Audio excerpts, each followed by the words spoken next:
وهذه الشكوى ضد الملك المغربي، ضد العاهل المغربي، وضد المخابرات المغربية بقية الحموشي. صدق أو لا تصدق، بونيف وواحد المحامي سميتو القتال رفعوا دعوى قضائية بالملك والمخابرات المغربية.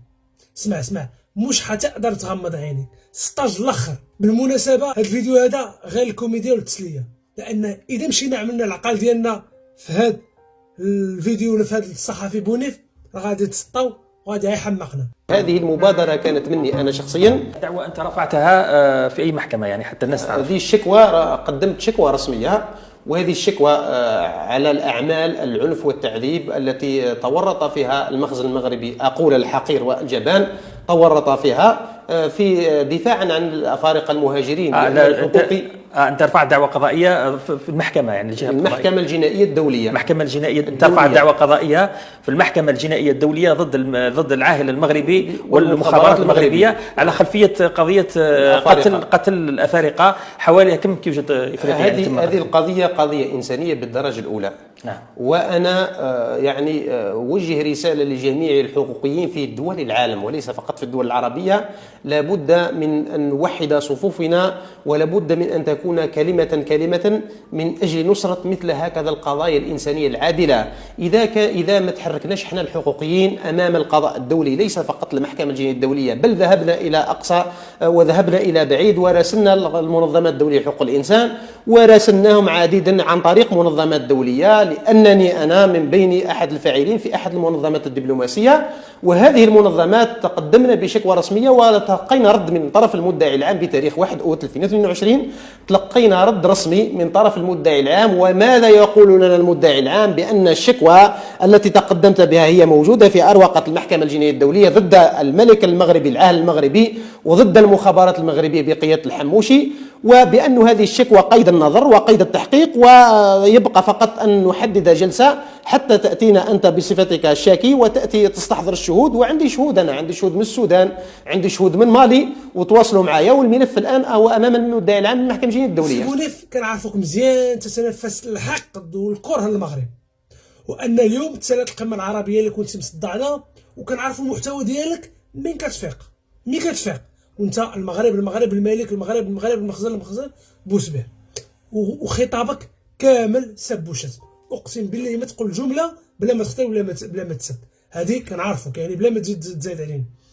ثاني حاجه اخوتي، هاد بونيف صادف في القناه ديالو واحد الشخص كيدعي انه محامي، والغريب في الامر سميتو القتال. غير سميتك راه القانون المغربي كيعطي عليه 10 سنين الحبس، فلهذا كننصحك تمشي تبدل السميه ديالك. وثاني حاجه انا مشيت قلبت على هاد المنظمه اللي كان كيدار عليها هاد الشخص، والله ما كاين هاد المنظمه. جبرت واحد الباج عنده واحد السميه تقريبا بحال اللي قال فيها 9 ديال الابوني في تويتر، وقال لك انه كيتواصل معاهم عن بعد، يعني كيتواصل معاهم بالزوم ولا في الكاميرا. غريب. راه السؤال دابا غادي نخلي شويه الجديه، راه السؤال مطروح، كيفاش هاد الصحفي بونيف كيتبعوه الناس في الجزائر؟ كيفاش هاد الصحفي كيتعتبر صحفي محنك في الجزائر وعنده الالاف المتابعين؟ انا شخصيا كنتفرج فيه 2 دقائق يستفزني، ماشي حيت كيدار على الجزائر، ماشي حيت كيدافع على بلادو وكيدافع يعني كيوقف ضد المغرب، لا والله من حقه يدافع على بلادو، ولكن راه خانه يستحمر الشعب الجزائري، كيستحمر الشعب الجزائري، كيستفز العقول ديالو. اليوم عيب تلقى شي جزائري متبع الشخص هذا. تجي انت محامي يدعي انه محامي وتقول انك غادي تدعي الملك ديال واحد البلاد والمخابرات المغربيه الله هاي ولا المحكمه الدوليه. هذا راه سطات الاخر. عمره عمل شي واحد في التاريخ ديال البشريه، عمره عمل شي واحد في التاريخ ديال البشريه. واش وصلت بكم الحق حتى لهالدرجه؟ واش هاد المملكه وهاد الملك عامل لكم الحلاقه حتى لهالدرجه؟ عمي كتنافسوا معنا في السياسه وفي الدبلوماسيه وفي الاقتصاد، كيقولوا ما فيها باس نهضروا معاكم، برافو اي واحد من حقه يدافع على بلاده، ولكن باش كتوصل بكم الوقاحه والكذوب وتزوار الحقائق حتى لهاد الدرجه، راه هادشي راه بزاف. دابا في نظرك هاد المحامي في نظره دابا عاد تصور واش هاد المحامي في نظره انه غادي دابا يرفع دعوى قضائيه بالملك والمخابرات المغربيه غادي يشدوا الملك؟ وراه قسما بالله العلي العظيم بعض المرات كنبقى نسمع شي كلام على هاد الناس في الجزائر، بعض الناس باش ما نعموش كنبقى نقول راه هادشي راه الاعلام، ولكن راه ملي كنبقى نشوف انا صحافي وكيقول محنك وكيقدم هذا المحتوى وهذا الشيء هذا اللي مدوزو في الصفحه ديالو، جايب محامي ورفع دعوه قضائيه وكيسولو من نيتو، كيقول له فين تحتي هذه القضيه وفين وفين وفين. فراه فعلا ان راه يمكننا نقولوا ان راه الحماق.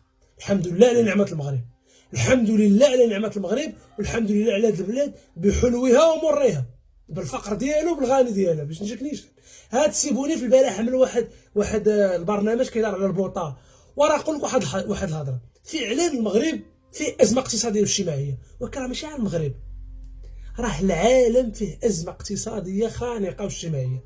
راه اليوم ملي كنمشيو نشوفوا كنلقاو اسبانيا البارح خرجوا في مظاهرات بالالاف. فرنسا دائما كيحتاجوا، في بريطانيا دائما كيحتاجوا، المغرب حتى حنا كنحتاجوا على الحكومه باش يشوفوا لنا الحلول. وهذا راه كيعني ان نحن راه دوله متقدمه. المواطن المغربي راه كيطالب بحقه. راه هذا كيعني الا جيتي هذا الشيء اللي كيعملوا المغاربه، هذا الشيء راه كيعني ان المغرب راه دوله ديمقراطيه، حيت المواطن كيقدر يطالب بحقه. واش عباد الله البلد الوحيد في العالم اللي ما كيطلبش حقه هو الجزائريين؟ واش الجزائريين هما البلد اللي عندهم كلشي طوب، كلشي معدل؟ تونس كتحتاج، اسبانيا، فرنسا، المغرب، بريطانيا، هولندا، الا الجزائريين اللي عندكم داكشي بيرفكت. والتسليم راه الحمد لله لنعمه المغرب، بالجوع بالفقر بالغاز شريو البوطه ب 200 درهم 300 درهم، الحمد لله. حنا كنتقاتلوا مع الحكام ديالنا، المشكل ديالنا كنحلوه مع بعضياتنا، اللهم لك الحمد. ولكن ما كيستفزوناش حنا الصحفيين ديالنا بهذه الدرجه. حنا غير صحفي كيتعاطف مع رئيس الحكومه ولا كيدرق عليه، المغاربه كيخرجوا ليه طول العرض. تجي انت تجيب واحد الشخص سميتو القتال، قلت لك سميتو، حنا راه عندنا مشكل مع السميات ديالكم في هذه البلاد. اقسم بالله الا عندنا المشكل غير مع السميات ديالكم. تجيب واحد الشخص وتستدعيه وتعطيه وقت وتعرضوا، والشعب الجزائري كيعلق وكلشي كيبارطاجي. غريب. انا سول الجزائريين قولوا لي واش ما استفزتكمش هذه الحلقه؟ هذه الحلقه هذه ديال البونيف، واش حسيت براسك مدخل وهذا كتفرج فيها؟ انا بغيت الجزائريين يجاوبوني، اما المغاربه بلا ما تضرب. لا حول ولا قوه الا بالله العلي العظيم. الحمد لله على نعمه المغرب بحلوه ومره. خير التسليم. واسي بونيف سير اعمل شي شغل صاحبي، شوف شي محتوى ودار الاوضاع ديال الجزائر شويه، ودار الاوضاع الاجتماعيه والاقتصاديه، ودار على الدوله كتصدر بلاغ ما تشريوش الحليب، ما تبيعوش الحليب وما تشريوهش من 8 د العشيه الفوق، وشوفوا النتيجه تموت في البحر الابيض المتوسط، وشوفوا المشاكل اللي عندكم. حتى ما تجيو نتوما ترفعوا دعوه قضائيه بالملك، تخليونا بلا ملك. حشومه عليكم والله، الا حشومه عليكم بزاف. الحصون الله يعمل السهل الخير، هذا الشيء راه ماشي كيضحك، راه كيبكي. الله يعمل السهل الخير. السلام عليكم ورحمه الله تعالى وبركاته.